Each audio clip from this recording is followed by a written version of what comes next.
Stop. Break time.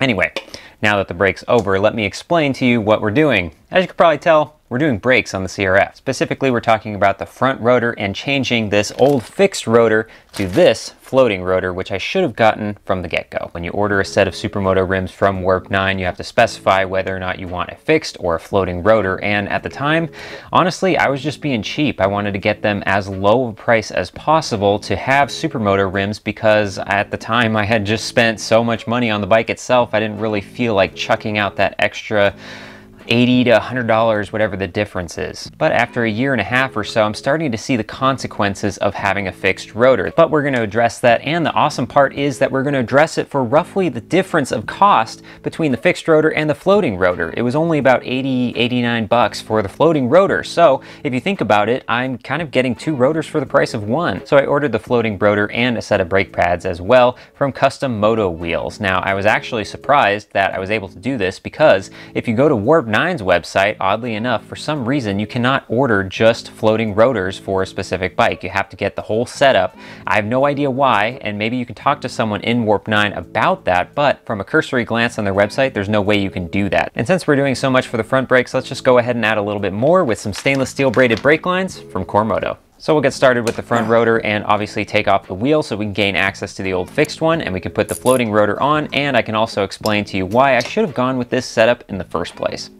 So, fixed rotor versus floating rotor. What's the difference and why should you always go with the floating rotor if you can? Well, if we look at the floating rotor closer up and in more detail, we can actually see that there are two separate pieces here that are joined together by a series of rivets. This does a couple of things. Number one, it's two different materials and allows for better heat dissipation. Because this is where the brake pads have the most contact, of course, they are going to get the hottest right here around the rim. But in the case of a fixed rotor, that is the same material throughout the entire rotor. So even though these portions are getting really, really hot, it's actually traveling down the connection to the entire piece. What that does, and what I've found in my case, is that that causes warpage. Warpage is a terrible thing to have for your brakes. I've actually experienced this in an extreme scenario where it wasn't just warped, it was bent. My Honda Grom got ran over in a parking lot and completely bent the front rotor. And it was moving so much every rotation, it was actually pushing on the brake pad so much so that as I was riding along,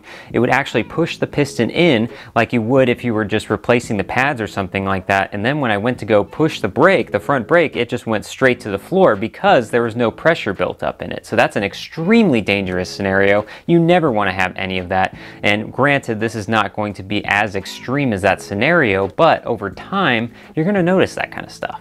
So we'll get started by taking off the old one. There's 6 bolts that we have to take off, plus 3 for the ring gear. They all appear to be T25s, but thankfully I own a German car, so I do have a set of star points. And now we got the surface all nice and clean, let's put on the new stuff, with new hardware. Came with that too. But now we can put the wheel back on, get that all situated, then we can start with the steel braided brake lines. Not sure if I mentioned this, but also adding new brake pads, just cause.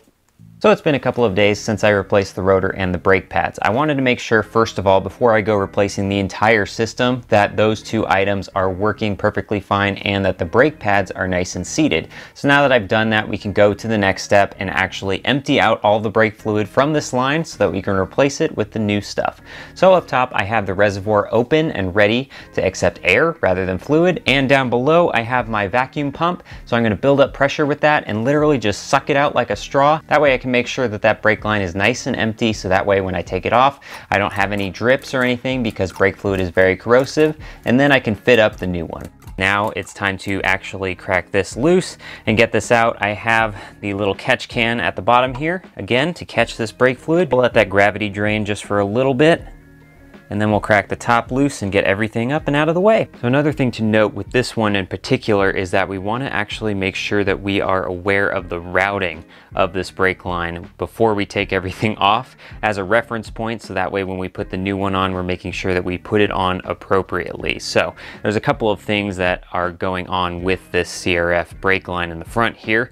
It starts down here at the reservoir, but it also has some connections here that follow it a little bit, so we're gonna have to take these off. This is the speedo that follows the brake line all the way down, and then it will go through this hole all the way down there. There's some connection points at the bottom there, also where it connects to the speedo. So we're just going to keep all of that in mind. Take pictures if you're doing this yourself, and that way when you take everything off, you don't forget where everything needs to go again. All right, now I can take this off. This was indicating which one goes to the caliper, but we have this fitted up loosely with this brand new bolt and a brand new set of crush washers. Very important if you're replacing the lines. We still need to make this connection with the brake line, but then you can see at the reservoir on the bottom right here, there is another bolt and another set of brand new crush washers. So nothing on the brake line here has been completely torqued and tightened down at this point. These are all loosely fitted because I want to make sure that the angles,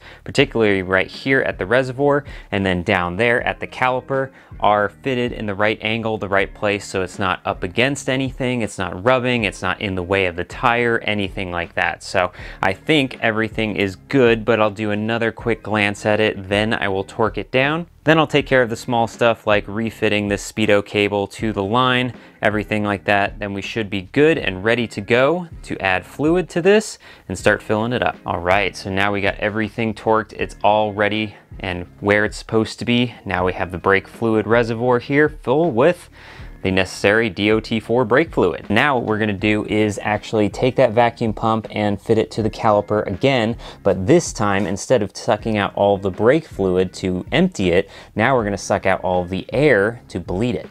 20 minutes later.